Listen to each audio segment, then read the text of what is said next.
अपने पसंदीदा शो के फुल एपिसोड देखने के लिए अभी डाउनलोड करें दंगल प्ले ऐप। और अगर आपको सच जानना है ना तो इस आदमी से पूछिए कि इसने सुमन के साथ बदतमीजी की है या नहीं।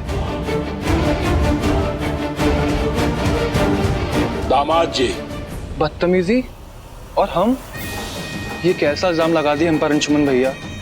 सुमन के साथ हम बदतमीजी सपने में भी करने का नहीं सोच सकते। एक मिनट अंशुमन। दामाद जी, आपके कहने का ये मतलब है कि अंशुमन ने जो कुछ भी कहा वो झूठ कहा, तो क्या उसने आपको सुमन से बदतमीजी करते हुए नहीं देखा? हमको जब लगा कि सुमन जी को कुछ गलतफहमी है, हमने बस उनको समझाने के लिए उनके कंधे पर हाथ रख दिया था।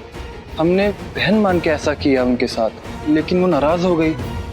तभी अंशुमन भैया आ गए और सुमन का पक्ष लेने लगे।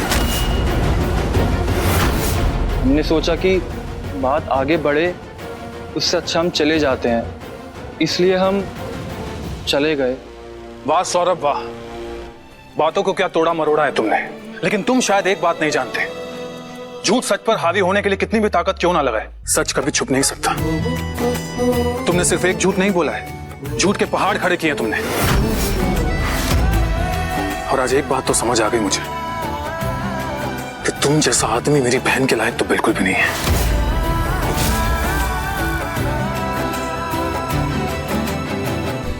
अंशुमन जी, माफ कीजिए, कहते हुए बिल्कुल अच्छा नहीं लग रहा, लेकिन हमें लगता है कि आप अपनी बहन नंदिनी के लिए उसकी ननद की कई बातों में आकर आरती और हमारा रिश्ता खराब तो नहीं कर रहे।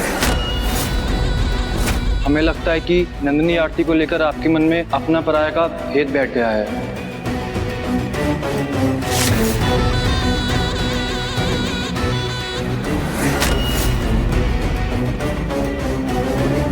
मां आप ये बात जानती हैं कि नंदिनी और आरती दोनों मेरी बहनें हैं, और मैंने दोनों में कभी कोई फर्क नहीं समझा।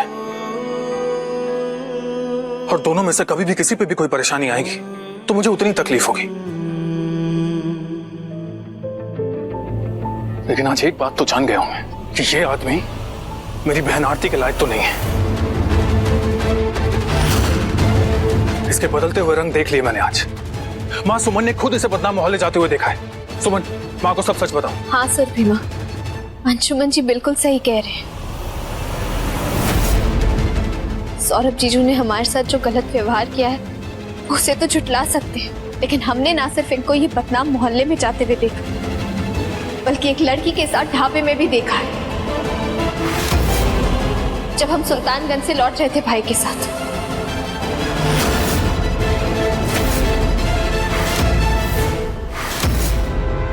ओहो, हे भगवान, कुछ सही करने जाओ तो भी लोगों को कैसे गलत दिख जाता है। इतनी सी बात का इतना बड़ा तमाशा बन गया। सुमन जी, आपने सही देखा था, हम थे वहां एक लड़की के साथ, लेकिन अगर कुछ गलतफहमी हुई थी तो आप डायरेक्ट हमसे पूछ लेती, हम वही सब कुछ सच सच बता देते। अब कौन से झूठ को सच बना के बता रहे हो तुम? एक मिनट रुकिए, बस सच ही बताएंगे।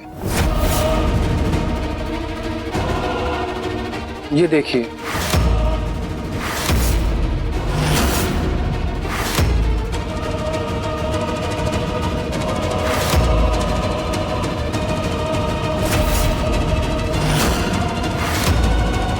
हम एक एनजीओ के साथ जुड़े हैं। हम और हमारा एनजीओ रेड लाइट एरिया, जिसे सुमन जी बदनाम मोहल्ला कह रही हैं, वहां की बहनों की रक्षा के लिए काम करते हैं। बस इतनी सी बात है। आप लोगों को दिक्कत है तो हम ये एनजीओ का काम भी छोड़ देंगे। प्लीज इस तरह हमारे बसे बसाए घर को मत उजाड़िए। हम हाथ जोड़ते हैं आप सबके सामने। नहीं दामाद जी, नहीं, आपको किसी के आगे हाथ जोड़ने की जरूरत नहीं है। साफ साफ दिख रहा है कि गलती किसकी है और किसके इशारे पे ये गलती की गई है। बड़ी माँ, ये आदमी घर का दामाद है, बढ़ के बहुआ,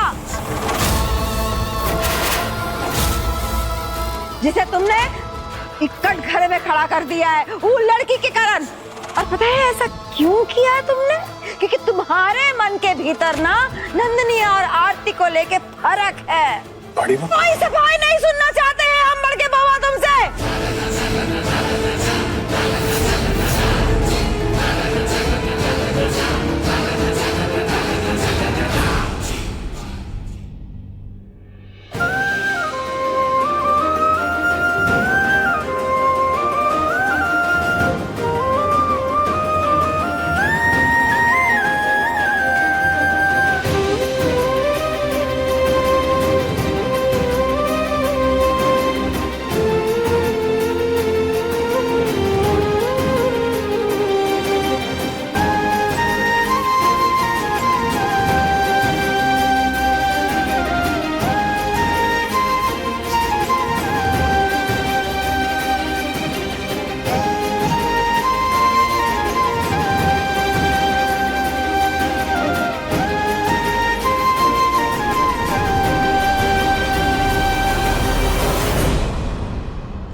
बोलो छटकी, बड़ा नाज था ना तुम्हें अपने राम पे। राय बहादुर खानदान का मान, मर्यादा, सम्मान, प्रतिष्ठा सब कुछ तुम्हारे हाथ है। आज छटके बताओ कब फैसला होता तुम्हारा, क्योंकि आज तुमको ही फैसला करना है, हमको नहीं। हम तुम्हारा इंसाफ जानना चाहते हैं छटकी। दीदी, एक माँ जिसकी बेटी की शादी है, वो क्या फैसला लेगी, क्या निर्णय करेगी? आप चाहे तो नंदिनी की शादी तुड़वाकर उसकी खुशियों को छीन सकती है। नहीं, इतने कठोर नहीं है हम, लेकिन हाँ, हमारे सीधे शरीफ मेहमान जी के साथ जो गलत हुआ है उसको ध्यान में रखते हुए हमारी कुछ शर्तें हैं। दामाद जी आज से यहीं इसी घर में रहेंगे, बेटा की तरह।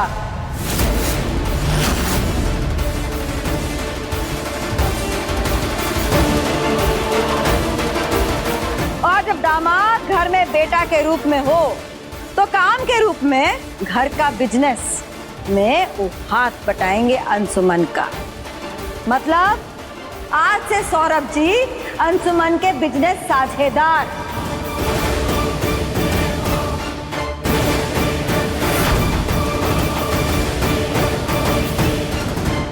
और आज के बाद अंशुमन कभी भी सौरभ जी के साथ बुरा व्यवहार नहीं करेगा। मंजूर है?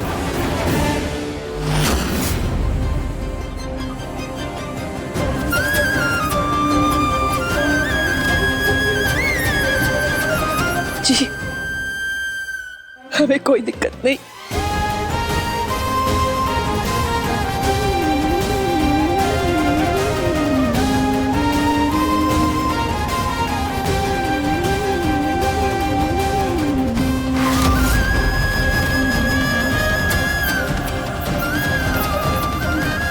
हमारी शर्तें अभी खत्म नहीं हुई हैं छुटके।